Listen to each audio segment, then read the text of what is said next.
given 7 minutes each to present and 3 minutes we take up questions. We have with us Professor Ian W King, Coordinator, Responsible Fashion Series, former Professor of Aesthetics and Management, University of the Arts, London, London College of Fashion, UK. We are glad to have you, sir. Over to you now. Well, thank you very much for the introduction. And I've already done my introduction, so I don't really want to take up the presenter's time because I think we're already running out of time. So I'm going to invite Heath to introduce himself. Now, I've written down some notes about Heath. Yes. So Heath himself really is a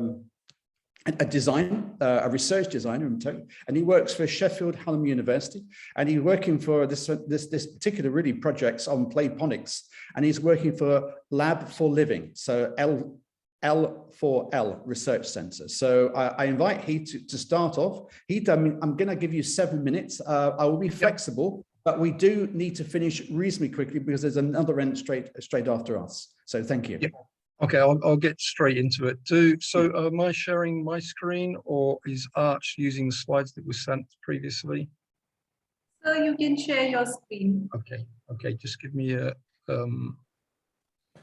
moment. Host disabled participant screen sharing. Please try it out now. Okay. Always a problem actually finding the file, isn't it? I love it. Yeah. Now, I hope my 7 minutes hasn't started because the actual file I was wanting to show isn't appearing. Show more windows. Here we go. Okay, right. Can you see that? Yes, we can, Heath. So thank you very much. Okay, it's okay. So I'll go straight into it. Firstly, hi everyone. We just wanted to give a little bit of context to this. I know time is very short, but this research and the playponics concept itself, which has come out of the research, is really, really highly multifaceted. But from the outset, this project's key objective was to explore how design might contribute to the sustainability and health and well-being agendas, but specifically how we might tackle the challenges of environmental education, and i.e. how we instill in current and future generations awareness of sustainability issues. As I say, it's really multifaceted, and this paper has a particular focus on its educational values and how we understand those. So the concept that emerged from this research process is called playponics, and it aimed to develop in the users both the empathy and the skills to tackle and contribute to environmental preservation. And essentially, playponics setups provide play-learn environments that take the form of what we call playground gardens. And it was thought that these could be implemented in schools and other social as well as community settings. And in practice, actually, energy expended by users when using this play component of playponics is used to help sustain the crops that the playponics garden actually incorporates. So you can see in this image there, this very simple early graphic that we created just to communicate the concept was that in that case, there's a seesaw and it's got some pumps attached to it. And as the children play, they are pumping water into a tank, which has got nutrients in it, which then grows crops in this hydroponics growing frame. And that's important from the point of view is because, as Rickson et al. Mentions writes in 2004, that rather than just being informed about the environment and the wider world, children need to be supported in both understanding and experiencing it. So there's these ideas of, in India, this project is focused in India, that rather than this kind of rote teaching methods, rote learning methods, that there's opportunities for more kinesthetic learning that can take place. So we started work on this project in 2019. It was funded by the Global Challenges Research Fund at Sheffield Hallam University. And in 2021, we were fortunate enough working with our partners in India to do this pilot installation in Kampur Garbi, which is in Uttar Pradesh. And working with the school really helped us expand our understandings of the potential educational benefits of this concept, and some of the existing social, economic, and political challenges and cultural challenges that instigating an initiative like this might actually face. So what I'm just trying to illustrate here is that we go from concept, where there's a massive, huge story to get to this stage, which I'm not talking about here, but it's a real project with real kids involved and real playing and real crops growing. And we, in terms of those educational values, we started to map on these experiences. We started to map some of those values. And at the center of this, one way of looking at it is that you can see in the center of this graphic, there's a kind of a triangle. This is triad of key principles. And around those principles that they connect and they're interlinked, with some of these other aspects. And I can talk about that a lot, but I'm not going to talk about it today. But just to give you an example, a couple of examples. If you think about the crop types, things like hydroponics and growing crops, we could see how by developing a set of resources that would introduce crop growing calendars for particular regions, how that might become part of the educational package that comes along with the playphonics concept. And likewise, in terms of STEM and understanding systems and schematic processes, you could see that there's also materials that could be developed which are tailored to playphonics, which address very local resource needs. So there might be, in this case, different types of water resource, which comes and understanding, whether or not it's groundwater or water held in the tank, understanding those systems and how they work might form part of that educational experience.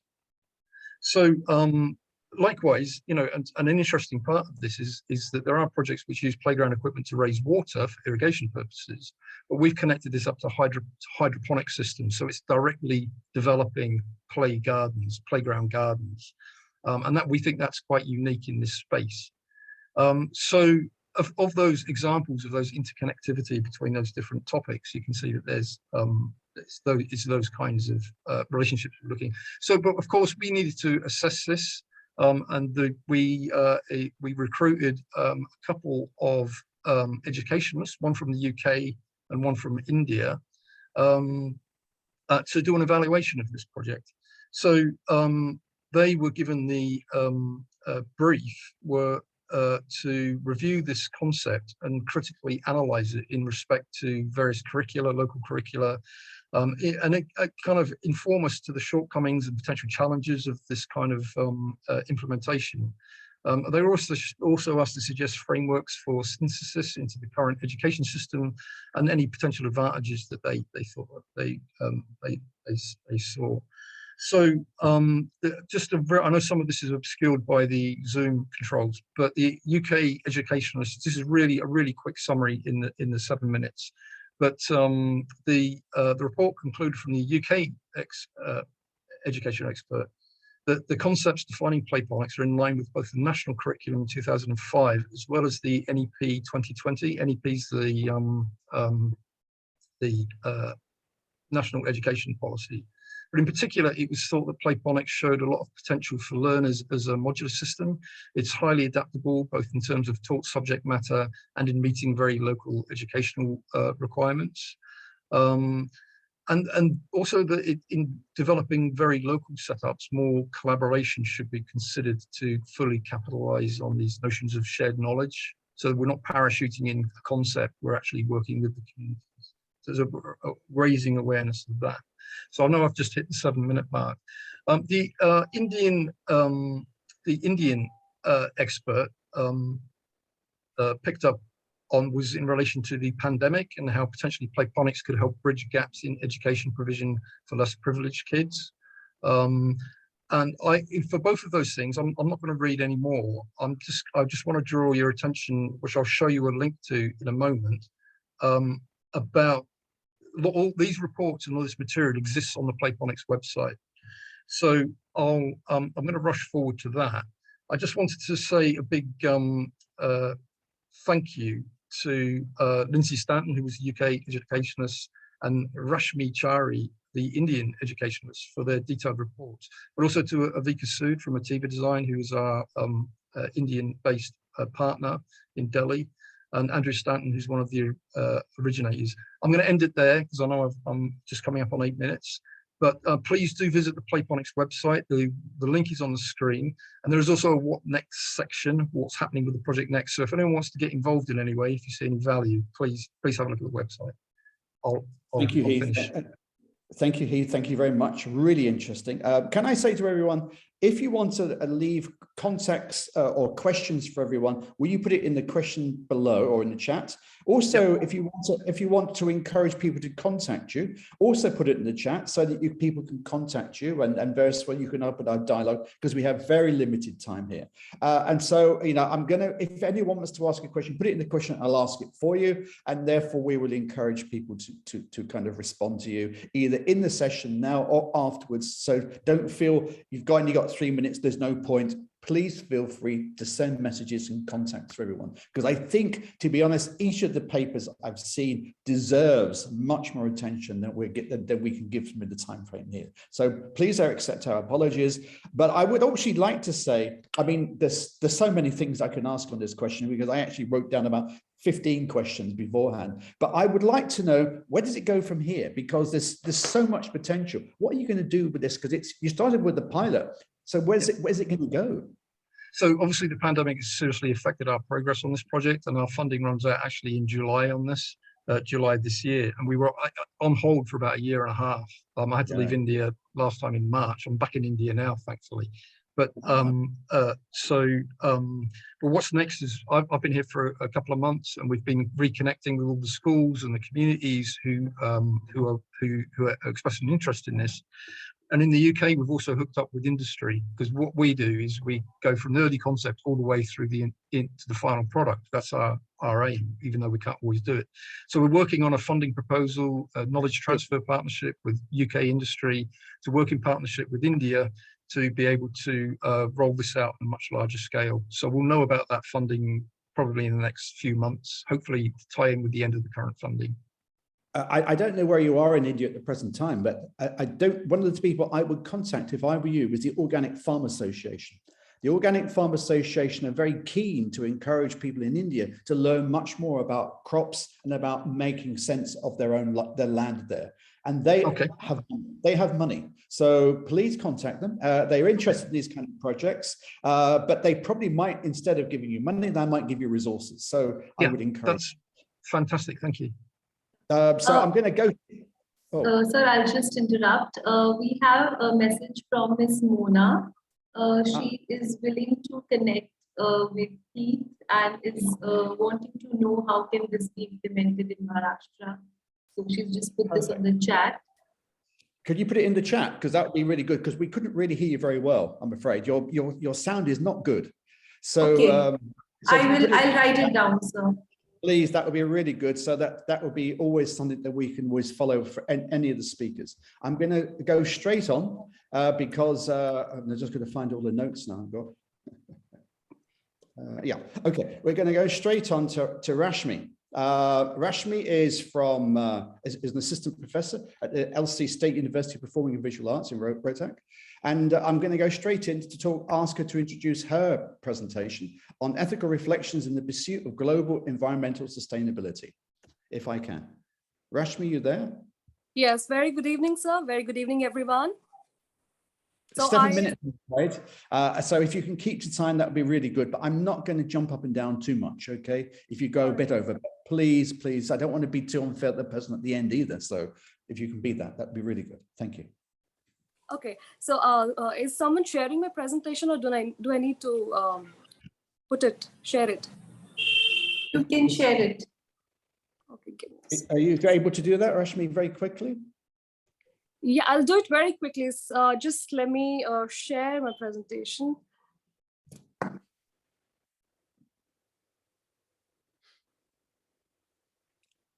We have two questions we have two things in the chat now. So this is things that you should reply to if you can, Heath, later on.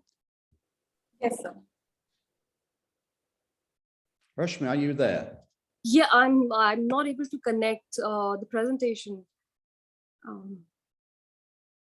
Actually, can anyone share, anyone from Arch share my presentation?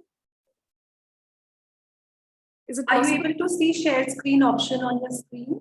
Yes, but there is a share content tab on my screen, and if I share the, there's no option coming up. I don't know. I mean, Okay. Well, maybe we can ask Arch to do that for you, but maybe we'll move on to the next presentation. Yes, at this sir. stage. I'll get it done. Meanwhile, we can start. Okay. And then, so Mona, are you there? Mona, Yes, I know I you're am. there. I saw you beforehand. Mona, can we ask you to kind of take over this now, and then we'll come back to Rashmi at the end of your presentation. Mona, you've got a very big paper. In fact, it's enormous. So how you're going to do this is going to be a wonder of science and a wonder of nature. So good luck with It that. certainly was a humongous task, but I did manage to sort of cut it down. I'm going to run through my my background and just want to say hello to all of you. Namaste. Thank you very much, Art College, for inviting me. Just going to jump right into this. Professor King, delight to meet you. Very Our pleased paths evolve in the most unpredictable manner. When I studied visual communications and graphic design at NID and later at JJ School of Arts, I embarked on a very simple journey with the purpose of communicating with consumers to sell a service or a product, and stumbled upon a most extraordinary path. Somewhere during the course of 36 years as an immigrant to the US, the designer in me found synergy with the teacher in me. Once you've been touched by design, you live it. It flows within every cell of your blood and bones, and your vision turns inside out, upside down, beyond. Now, design is not something that you do, just as yoga is not something that you do, but you're in yoga no matter what you do. So when you're in design, every occupation is enhanced with unique perspectives and out-of-the-box ideas and infinite possibilities. At the core of the design consciousness is clarity and the ability to identify a problem and seek solutions for it. And now this is where I bring in my presentation, my slide presentation. So I'm going to quickly share my slide, my PowerPoint, and can you all see my slides? Yes, we can see it. Okay. Erasing the this is ABCD syndrome. Yep. So erasing the ABCD. So what was the problem? Upon my arrival in the US, I was confronted by a distressing phenomenon known as ABCDs, American-born confused Desis. These are children of immigrants from the Indian subcontinent who suffer from a deep shame and contempt for their ethnicity. And my objective was to help create a generation of ABCDs, American-born, confident Desis, and to help them come out of the closet and live with pride as Americans of Indian origin. Now, I had to first identify the source of the problem. Why did these children feel the need to reject their ethnicity? I concluded that the source of the ABCD syndrome was ignorance, and ignorance due to superficial knowledge about India and the Indian culture. And the solution, I thought, was knowledge, to dispel stereotypes and bring us deeper, meaningful understanding of the Indian civilization. We could help children discern the real Indian culture from its superficial perception. What I did not know then was how design would profoundly influence my efforts in the next 3 decades. I was about to build a very special product, India awareness, and generating awareness about India within mainstream American society required a multi-pronged design strategy, and it meant engaging the community. So this is where I take off on my slides. I would take this slide to all my audiences, whether it was students or whether it was older people within the American mainstream, show them the slide that says that the ocean of knowledge brings waves of understanding to the shoreline of our minds, and on those waves rides the solid shell of respect. Within it is the precious pearl of peace, and that is knowledge. It brings peace. So I happen to have written and illustrated the first 2 books, this first series for Indian Americans in America. This is the We Family series. Unfortunately, this was way before the multicultural wave took place. So the tragedy is that Sesame Street wanted it, but I could not distribute these. But this was my first effort at bringing awareness, and that included going to schools and doing book readings. I also had alongside had a children's page in a very popular magazine called India Currents. I wrote a play, a musical play with songs, and the entire play was, again, that also included designing songs for Indian American children to come out and showcase all of their talents and skills, which is what happens here. Interestingly enough, a long time ago when I was a student at NID, Dadi Padamji was one of the guys who used to work with puppets. And we had at that time worked with ultraviolet lights and colors and fluorescent colors. So this is what I used to bring out the Indian colors of the flag on there. The children painted their own costumes and things like that. I came out with a school teacher assistance program called India in Classrooms. And here again, I would take this program to schools and explain based on their curriculum. I would also bring children home and do cultural immersion workshops on a week-long basis. So the girls got to have hands-on experience, and well, this happened to be a school that had only girls. And through those experiences, I would bring in nuggets of knowledge and wisdom and things that they could learn about food and spices and how it affects how we are connected with all of that. So that was interesting. Again, so some of the misrepresentations in American society, such as yoga and stuff, needed to be explained thoroughly. So I would do games for the children to understand that yoga is not all kinds of strange postures, but the art of being fully aligned with your body, mind, and spirit. So, here's a child who is being distracted by other children while walking with a book on his head. I did a radio program that would help build bridges. So we'd use one theme, such as a humor, and then have children talk about the other culture, not about your own culture, but to appreciate another culture, which sort of puts yourself in another child's shoes. So it's really not talking about one's own culture, but getting to know another culture. I'd do all kinds of exhibitions in wherever I got an opportunity. I'd put up a stall and talk to, and those panels were designed by me on the outside, and just a lot of artwork and things that went in. I also had running slides and things in the thing. And one of the most important things about Indian culture is these various forms of gods with many arms and things, which is where I would explain to them by using this picture of Mahatma Gandhi that I designed with 3 heads: hear no evil, see no evil, speak no evil. I also wanted to explain energy, that energy is the basis of all of Hindu philosophy. And so there I would talk about how these forms all represent different forms of energy, and how the various forms of energy are. So these are not many gods, it's just everything that is God is what I would try to explain to the children. And so therefore the 3 forms are generative form of energy, operative form of energy, degenerative form of energy. All of these forms are really different aspects of energy. And then again, I would explain how, for example, Vishnu is the potential energy that lies on the coils of time, on the ocean of consciousness. And so this is how I would sort of demystify Hindu philosophy in a way that would be understood, and that helped the American-born Indian children to feel better about their community, their culture, understand it better.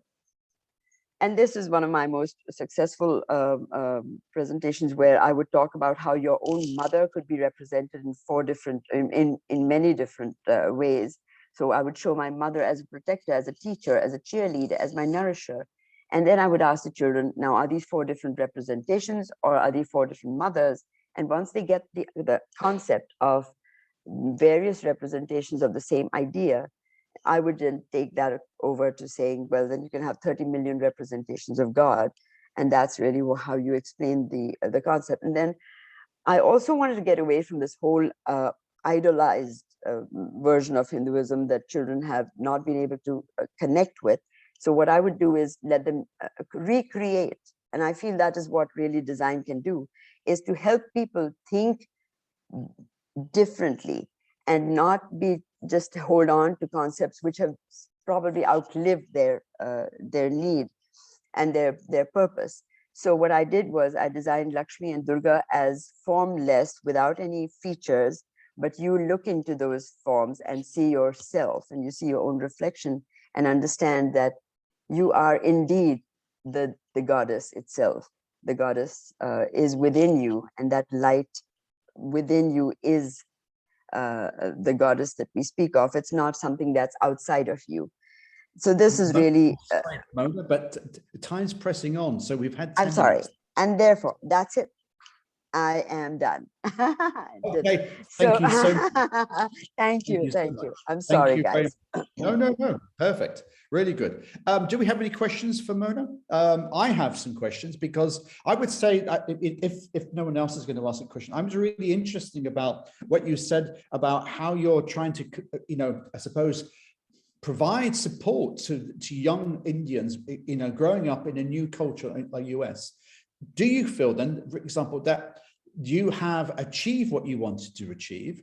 And if you have, what kind of evidence do you have to say that, this is actually what we achieved, and therefore this is what we want to continue to encourage for it in the future? Thank you for asking, Professor King. I do have, as you see this letter here, there's hundreds of letters from children who have, expressed to me. I wish I could laminate each one, but school teachers invite me, to tell me, and they always sort of say, skip the other stuff, but we just want to get these concepts that you have, because that really brings about the oneness and understanding that we're all energy, we're all connected by the energy. So, at this point, this is really something that has helped in trying to connect cultures too. So that is one. And I think it's just the fact that people are sort of inviting me to speak, and as they sort of understand it. But yeah, I guess that's about the only, I can't think of anything else. I mean, I think what you're doing is fantastic, but I think it's limited by your own presence. So there's much greater communities across the whole of the state. I mean, I'm aware of, from my own experience being in the States, of many communities of Indians, and you can't get everywhere. So I wonder about how you would generalize, how you spread your word in the future, because I think that's the next stage of what you need to do, is how do you make yourself in different parts? Can you develop and encourage other people to join you and to spread the word? Because this kind of contextualization of immigrants in different countries is underappreciated. It really is important. I know we're talking about India here, but the issues of migrancy, the issue of what we're seeing in Ukraine at the present time, these issues are going to be increasingly more important across the world. And I really would encourage you to think about how we would actually make this a more effective means of communication and support for young people growing up in different cultures. I'm going to have to stop it now. I'm really sorry. Thank you very much. Thank you, Mona. Thank you very much indeed. I'm going to go straight back to Rashmi. Now, Rashmi, are you back there? Are you ready now? Are you there to share your screen, or do you need a bit more time? Because otherwise we can go on to something else. No, I don't need time. The Arch people would be sharing the screen, and I'll discuss the same. So I'm waiting for them to share. There it is. Arch has done it. They're all ready. Yes, so, thank you so much. If you could quickly introduce yourself and what you want to do, please remember the timing though. Yeah, if you so my name is Rashmi Nandal, and I've been working in the fashion industry from past 10 years. So 5 years I was with the corporate house, and from past 5 years I'm working as an assistant professor in a fashion industry, in a fashion institute, which is based out in Rohtak. So being in this industry, I have been noticing a lot of misuse of natural resources and just to fulfill the day-to-day desires. So that has made me to research on this topic, which is ethical reflections and the pursuit of global environmental sustainability. So basically, I want to promote prosperity and global well-being of people without harming the environment, and I want everybody to be aware. I know that many of us are already aware of the repercussions of, using unsustainable methods, but I would like to do a research on this as well. So out of 4 main types of sustainability, that is human, social, economic, and environmental, my focus would be on living environment. That refers to an area in which we live and the nature life on Earth and the global ecosystem. So my report, if I talk about the content of the report, so I'll be introducing you about the human activities in the environment, which is having an impact on the ecosystem, sustainable development. I would be discussing a little bit, and global environmental sustainability, which would come thereafter, and some ethical perspectives thereof. I would be sharing few findings which comprises of a few movements, or as we say in Hindi, Andolan, which has happened from quite a long period of time. I would briefly tell about those that people were aware earlier as well, and they wanted to, they wanted to protect. They knew the importance of nature and were against deforestation. And I would conclude thereof. So moving ahead, next slide, please. So yeah, so I would like to tell you that with the spread of this human civilization, the conflict between the economic and the development, economic development, the ecosystem started, but this conflict accelerated with the Industrial Revolution 200 years ago itself, So because of the advance of science and technology, no doubt it is doing a wonderful job and helping us to make developed nations, but it has its side effects as well. It has led to dangerous proportion of destructions across the world. So civilization crisis, as we say.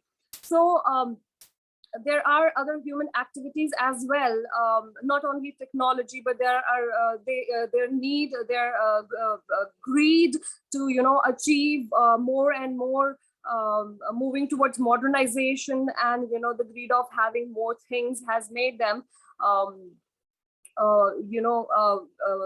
destroy the nature. So I here basically would like to tell you that the human activities which have impacted the environment more intensely than those of the species on the planet, right? So with this enormous development, we really need to, if we are using that technology for the advancement, we really need to give it back to the nature. Say, for that matter, only reverse deforestation has also come into being. A lot of deforestation has been happening, and we need to reverse that. If we need a space, if we need to build something, maybe because of industrial projects, or maybe because of the constant demand of timber supply, or construction of houses, or construction of roads and all that, we need to give it back to the society, which not everybody is well aware of. Like the recent project you must all be aware of, which has happened in Mumbai. They were cutting down just to build that metro car shed project. They were cutting down the forest of that array colony. So everybody protested against that. The people were aware, but then government also need to focus, need to do something about it, and then they moved to the court as well, but nothing happened. Bombay High Court has refused to grant the stay. So the need of the hour is to, more work towards our nature. If there is no other solution, you need to, figure out ways to give it back to the society, is what is main content of my presentation. So you can you can change the slide, please. I'm on this next slide, please. Yeah. Yes, so there are three pillars, as you know, that economy viability, environmental protection, and social equality. So there are these three pillars which are very important. You know, we need to see in order to attain, better livable conditions for everyone. And global environmental sustainability. So the sustainability, development, and environmental sustainability, two faces of the same coin, right? The former is anthropocentric and the latter is biocentric. Both the concept can be understood in isolation as they are interrelated, as we all know, and the sustainable development can be possible only when the environment is preserved, only when it is secured. So the developed nations who exploited the poor nations left a vast carbon footprint and are ready to help the less developed countries in achieving the desired goals set by the United Nations. They have polluted the planet of their own economic development, and they have become rich and dishonestly are not bearing the responsibility of cleaning the environment polluted by the economic activities. I'm not saying this is applicable for everybody who is doing that, but there is a major chunk of organizations which are not playing it ethically, right? They are not ethically correct. They are just utilizing Mother Earth and not giving it back. So this is where the ethics come into being, right? So environmental ethics, which you all are aware, is a discipline which deals with the moral and ethical relationships of human beings to the nature. It means that it does not moral duty of a human being to preserve and respect the biodiversity surrounding him so that he live a meaningful life in harmony with the environment and other species. And also, there's this point I've added, which says that the positive attitudes of different communities worldwide plays an important role in maintaining the global environmental sustainability. In India, specifically, if I talk about the concept of non-violence, compassion to the animals, particularly the cow, and the respect of water bodies, plants, plays a very important role in preservation and protection.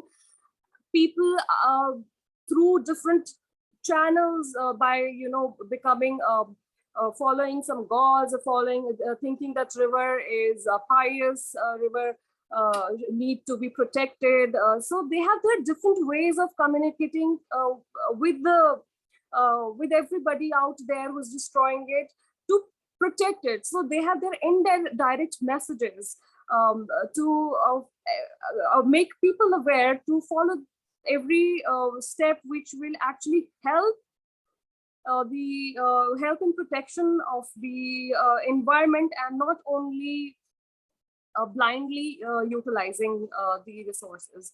So coming to the findings, there are few sects, as I said, andolans and movements which has happened in the past, which showcased that people were aware, and yet there is a dire need to make aware and take actions.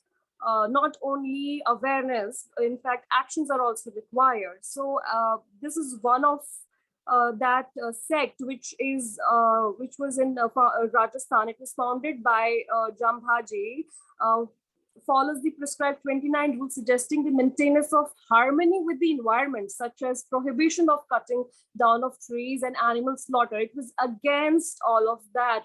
So if you see, it was 1451 and 1536. It is so, that time also people were aware. Rashmi, I'm sorry, but you've gone over 10 minutes now. I'm afraid we're going to have to speed you along to get to the point that you want to get to.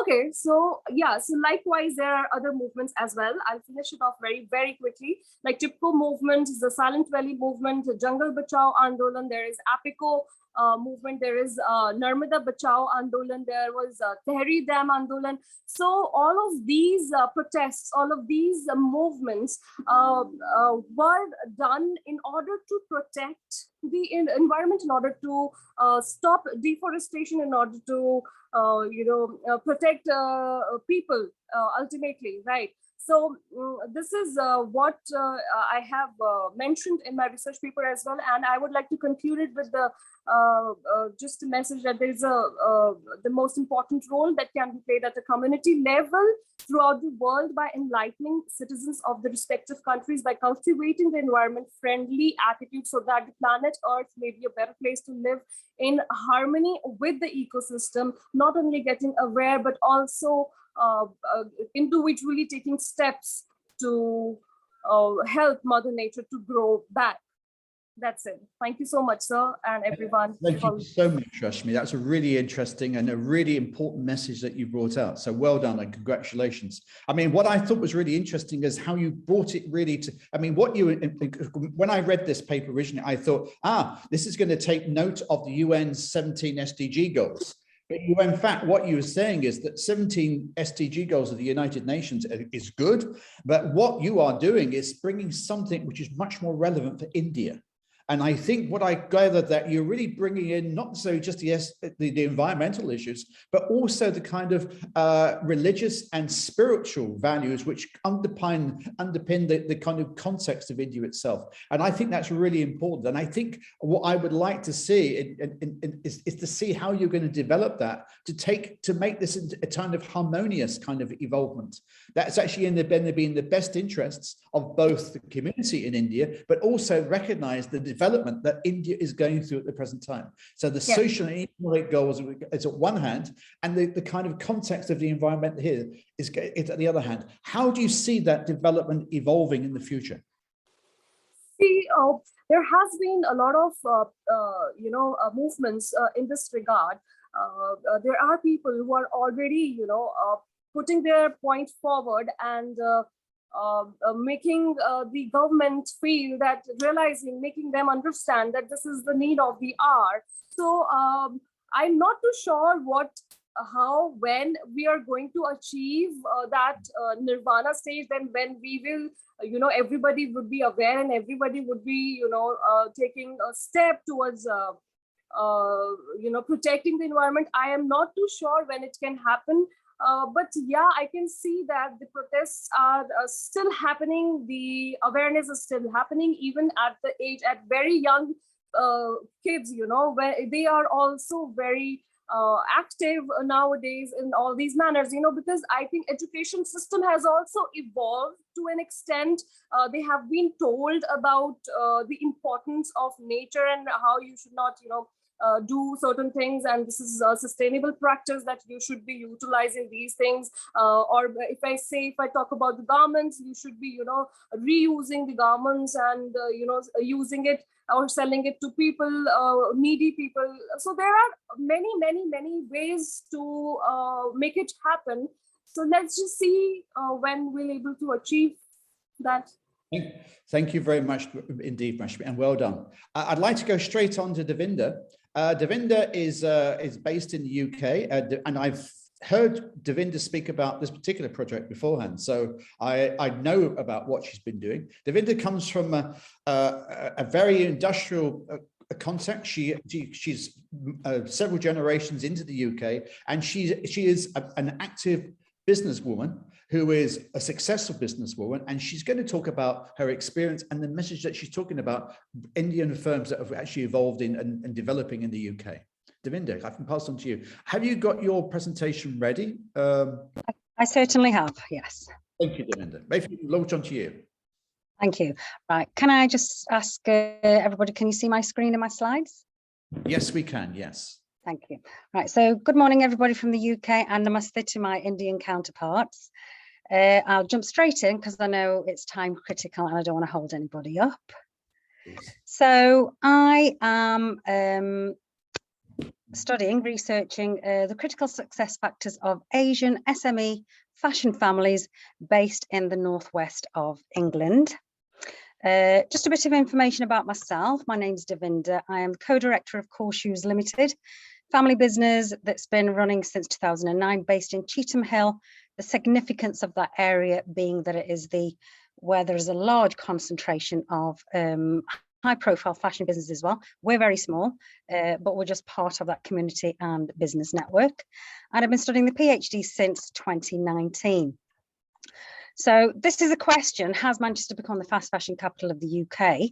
That's the media is asking that question, and all of these businesses that you see, Boohoo, Misguided, Miss Pat, Public Desire, X Paris, and countless more, have all started as small family businesses several decades ago in the northwest of England, and a lot of them are now global players. So my study is based on that community of businesses that they come from. I am one of those businesses in that small community of small businesses. We are all from Asia, Indian subcontinent, namely India and Pakistan, and we are all small businesses operating under second and third generation owners like ourselves. So what are the critical success factors? It can't just be a fluke that all of these major online fast fashion retailers now have evolved from this region and are all of Asian origin. Especially when mainstream high street fashion in the UK has seen a decline, it's even more interesting to see what has sustained these small family businesses. Just for the sake of definition, Asians that I will be using in my study are of Indian and Pakistani origin, and their family members originally came to the UK in the early 60s and the early 1970s. So far, these are the themes that my literature review has brought about. A lot of factors that contribute to the success of these businesses are culturally based, even if it's a simple thing like familyness, the resources within the family, the knowledge within the family, the social capital within that network, the dynamics within the supply chain, the informality of relationships within that supply chain. As well as, because all of these businesses are small, the localization aspect of these organizations. Some of them are still operating in bricks and mortar format in the same region that they have been since the 1980s. And there's also innovation, which is very much related to family business. So, like I said, the cultural factors have given a strong competitive advantage to these businesses. A lot of the businesses in this network are sort of interrelated in terms of family. There's word of mouth recommendation between family members and suppliers in terms of supplying new people. And there's also family financial support. There's an element of honor to help family members to get onto the business ladder as well. So a combination of these cultural factors have contributed to a very, very strong competitive advantage. The familyness aspect of it refers to the unique bundle of resources and capabilities within any family business. And also the fact that the knowledge that is passed from generation to generation does create a form of social capital, which is unique to that region and to that business type. In terms of the supply chain, our business is part of that supply chain, and 2 or 3 of the people forming the case studies in this study are either cousins or business acquaintances, and the immersion in that supply chain has enabled me to do this study, really. I'm not sure that those people would be as happy to participate in a study otherwise, but there is definitely an existence of a common culture sharing habit within this supply chain of information sharing, that really does give it, again, another angle of competitive advantage. Innovation in small businesses is usually very, very subtle. There's no R&D budget or R&D department. So these subtle innovations, again, contribute to the success of these family businesses, especially when you've got somebody like me who from the age of 14 used to do the outdoor market selling fashion with my dad. Over a period, you have such a bank of knowledge and an immersive experience in this sector that you have a highly intuitive process of business development that no qualification can necessarily give you. And it's a very knowledge intensive type of entrepreneurship. The other aspect of competitive advantage has to do with localization. There is a large concentration of fashion retail businesses in the northwest of UK anyway, namely Merseyside and Manchester. But these Asian family businesses have also got the advantage of being localized in a place where they have a very strong customer base, that people are able to go to them and say, in modern day times, I've seen Molly May wearing this on Instagram. Can you get me anything like this? This is how localized one-shop businesses are still able to do what the large organizations can't do. There is definitely a research gap in terms of the relevance of Manchester and the northwest of the UK has been the birthplace of so many high-profile businesses now, and there are still tens, if not hundreds, of other small family businesses still operating in a small scale, which are highly successful and have had longevity when the sector as a whole has seen huge decline. The research has been of a qualitative nature. There are 5 case studies on the books at the moment, and these are the techniques that I've been using to collect the data so far. That's just a table of my relationship with the participants and their locations and the format of business that they operate at the moment.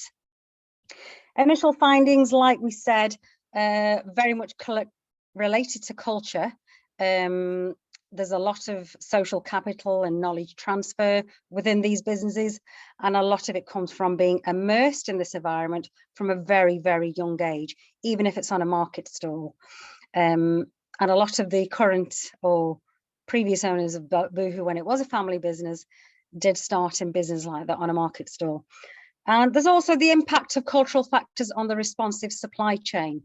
Because fast fashion has become so responsive dependent, the actual commonality of culture and language has facilitated the speed to market element of businesses. And also, we can't talk about this topic without mentioning the fact that the Manchester supply chain is very much the feeder for small organisations that need small-scale buying facilities in a sort of self-serving microeconomy, which is a very unique area and doesn't necessarily exist anywhere else in the UK. And thank you very much, and questions would be welcome. Thank you very much indeed, Davinder. I mean, really interesting. I know something about this particular area, so I will try not to show that. But I think this notion, I mean, you mentioned it right at the end, is the Manchester supply chain, and this really, the Manchester supply chain, I think, is really interesting. It's quite unique in terms of its origins and about how it's grown. And it's also really based upon this notion of cooperation and the kind of familyness that you talked about in the beginning. However, what I'm going to ask you really is, what do you see the future of the Manchester supply chain? Because in some respects, if this Manchester supply chain were to dissolve because of the kind of competitive elements which is creeping in across the world, and you know this as much as me, maybe even more than me, I'm saying that, how do you see the Manchester supply chain surviving in this very competitive world, which is now evolving in a different way than it did even 2 or 3 years ago? This is a question, and thank you for that question, Ian. This is a question that we probably asked ourselves about 20 years ago with the advent of the internet. What's going to happen? How's it going to survive? Yada, yada, yada. And don't get me wrong, a lot of small businesses did fall by the wayside, especially after the downturn of 2009. Lack of foresight in terms of, you know, the impact of the internet and what have you. So a lot did fall by the wayside. However, my own personal experience, my own personal prediction would be that family businesses like ours, which we are 3rd generation now, our son works in the business, my daughters don't, and I'm not sure that they can sustain these businesses in the current format, because there is a difference in work ethic as well between generations. And I'm not sure that they will buy into working 7 days a week. And there is no such thing as Christmas Day and Boxing Day. Yeah. You have to change your mindset. I'm not sure that mindset is going to continue in generations. It's a different work ethic now. And I remember, you know, I've actually worked on Skipton Market in the cold of winter, and I remember how cold it can be. So Oh I my can God. understand your daughters, you know, and you can get really cold and you sit there and think, I could be at home in a warm bed, and I'm standing here in the middle of Skipton Market at 7 o'clock in the end of November wondering, what am I doing here? So I And they understand have that. the alternative. They have an alternative now because a lot of Exactly. third generation children have gone into education and they have moved out of family businesses on that basis. There is That's a very small percentage that have educated themselves in business and carried the businesses into a more professional format. There are those as well. I don't think the Manchester supply chain is going anywhere in a hurry, because what we're seeing now is people like my husband is being approached by these larger organizations to be intermediaries for their buying, because we have such an innate knowledge of the product that sells in the Northwest, especially Liverpool and Merseyside, that they come to us to consult for their buying. At the moment, my husband's working with Boohoo and Public Desire on a very small scale, let me add, but because they know that we have knowledge of the market. So I think if it continues like that, there will still be enough talent and knowledge and willingness to work in that environment, but the next generation will not work the hours. They will work in a more savvy way, not the way we did. Well, we can all learn, so that's good. Thank you very much indeed, Davinder. I'm really sorry we can't have more conversation. I have to go into my class now, so I do apologize. Okay, I would like to go straight on to Ishita for the last presentation. Ishita, are you there? Yes, hi, hello. Hello there, and thank you very much for your patience to be in the last, but we really want to kind of press on with your paper now. Are you able to share your screen, or are you going to not? Maybe you're one of these people who doesn't need a screen. You just talk and we'll all be fascinated by your presentation. I'll just skim through my presentation. It's just Go for it. visuals and things, and I'll just tell you what is it about in brief, okay? Oh, yeah. Thank you, Ishita. We're really grateful. Thank you. Thank you for everyone for all your patience. So thank you, and your understanding about the time constraints. So thank you. Ishita, I'm going to push straight into you. Sensory integrated learning inspired for Indian toys. Fascinating project, really interesting. Yes. I liked your paper very much. Thank you. Thank you so much.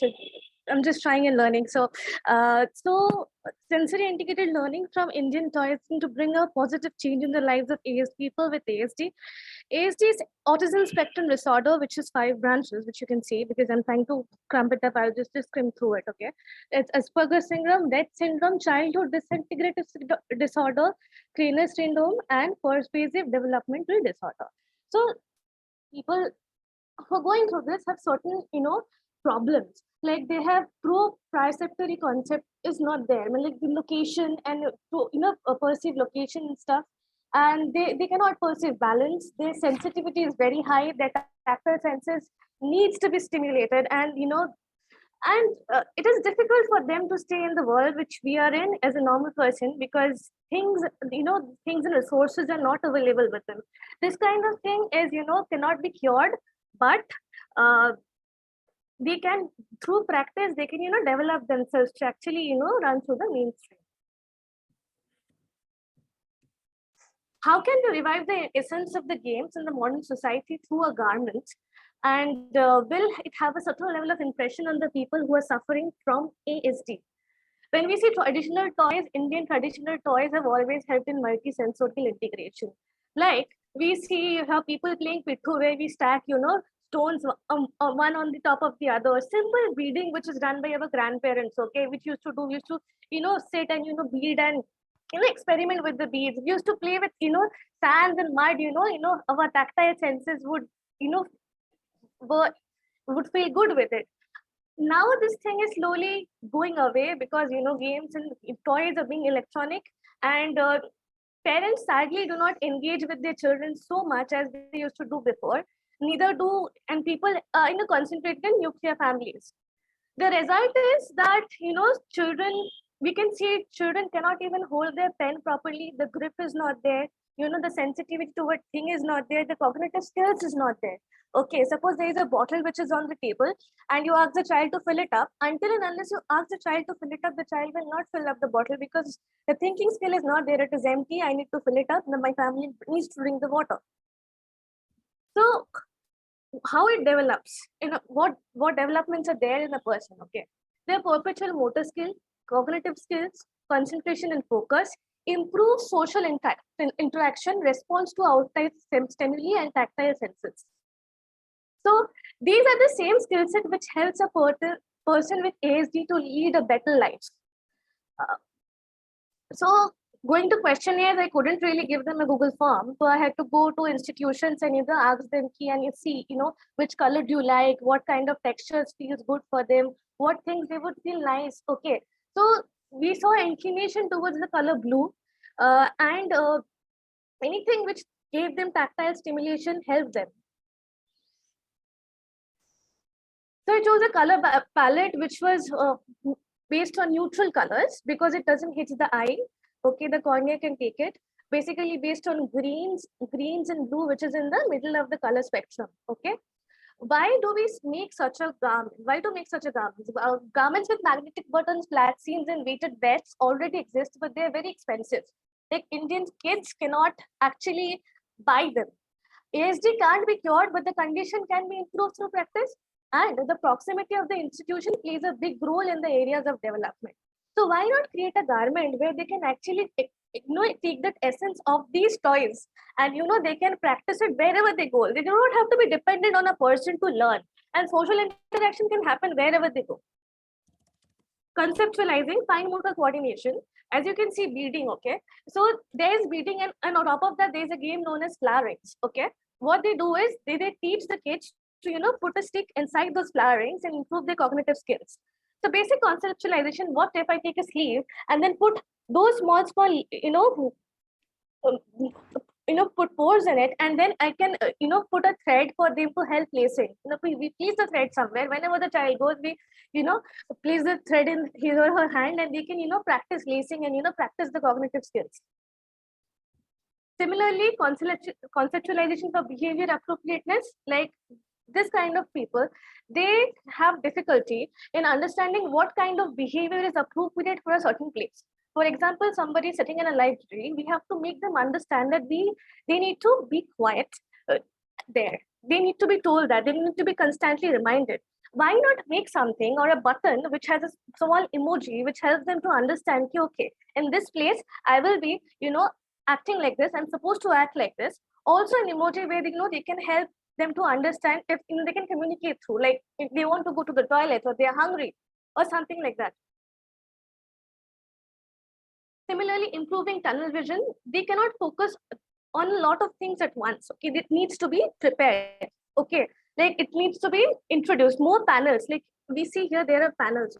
Okay, so first the child focuses on a single panel, and then they are taught to focus on the other panels as well, because they cannot focus on one panel at a time. So I made a few garments which help them in toilet training. Okay, we made pants where they can actually struggle opening the whole thing, and then they have magnetic buttons on the side. They have this exaggerated sleeve which help them to improve hand forging, like improve in the sense that hand forging happens to them, and there's constant urge to flapper their hands. If the sleeve is heavy, then they won't be able to do it, and they will be more interested in what is there on the sleeve. And when the sleeve is more sensory friendly, and it has more tactile stimulation, like various textures on it, they will be more interested in that rather than purging or having certain attacks which happen to them. Okay, then there are buttons which I have placed on the cuffs of the sleeves. They help in various therapies. They help in shorting. The buttons are of different colors and they have different emojis, as I have mentioned earlier. And also as a stylized, another stylized sleeve for them, where they can actually practice the cognitive thinking skills through lacing and knotting. The subjects were randomly assigned to 2 groups only, and the use of therapy garment constituted the independent variable. The significant improvement in the cognitive, psychological, kinesthetic behavior changes are the dependent variable. The independent variable were also classified in the nature of variables. There were different types of apparatus used in the experiment. Mostly the apparatus were simple. The simplicity or the complexity of the apparatus is like to produce a change in the behavioral nature. Environmental changes were there, and it was observed that external stimuli like heat and sound did affect them to some extent. And in order to eliminate this, we had to, keep them in a controlled environment. Problem faced, parents in India closely guard of their kids. There was an initially high degree of adaptation which was shown. Okay, but that doesn't necessarily mean that the child has improved. We'll know the child has only improved when he's showing those cognitive skills and applying it to some other task. And institutions have a very conservative approach in the sense that they think that these children cannot learn very much, but they can actually. Proper practice or proper method is put through. So the results obtained can be summarized in the following manner. Chiefly, the garments were aimed at improving certain areas in which autistic adults were weak, like two-way communication, encouraging attention and intimacy, use of ideas and feelings. So, yes, attention and intimacy was improved. Encouraging attention was also improved, and the use of ideas and feelings that also significantly developed in them. They could actually, play with the colors, they could see the shapes and play with it. So these parts, which perpetual motor skills, cognitive skills, and concentration and focus did improve. And yes, I did take help of psychologists because me, myself, being 20 years old, I am not that, I'm not that good and so qualified to actually do all this by myself. I took their help and they helped me, they taught me, and then I, continued with my research. These were my references, and thank you so much for your patient hearing. Thank you very much. Thank you very much. A really interesting project. I mean, I wondered when I started reading it how narrow it would be and about what the value would be. But once I actually read it all the way through, and I saw how balanced your research project was and how critical you about the problems you identified. And then I saw the future. To me, it seems like a no-brainer. It's really something that would actually help the autism and the growth of the autism understanding in that group. So I think it's really interesting about where you take it next, because this kind of project and the value it offers different groups in the community across India and across the world would be really important. So it'd be really interesting to see how you're going to take it. How are you going to take it towards the future? Because it's really important. What I'll do is I will get in touch with more psychologists, because they are the people who are going to influence and convince the parents. Till I'm a psychologist myself, I won't be doing it because I'm not qualified. But I will be getting in touch with panels of psychologists, and I'll get in touch with people and help them understand. And I actually teach autistic kids myself. So, so I'll do it takes gradually small steps towards it, because it is a concept which I think needs more work, and yes. I think it can be improved. And if it is aimed properly, it can actually create a very big impact on the people of autistic kids. And not only autistic kids, if it is implemented properly on small kids who are normal, they can also play with it. So I have to work on that as well. I think there are even people here who are listening and presenting earlier will be very interested in your project, because I think it has value across different communities and different societies across the world. Unfortunately, we've run out of time, and I would encourage people to stay in contact with each other for the future. A really interesting panel, and I hope other people have found it as interesting as me.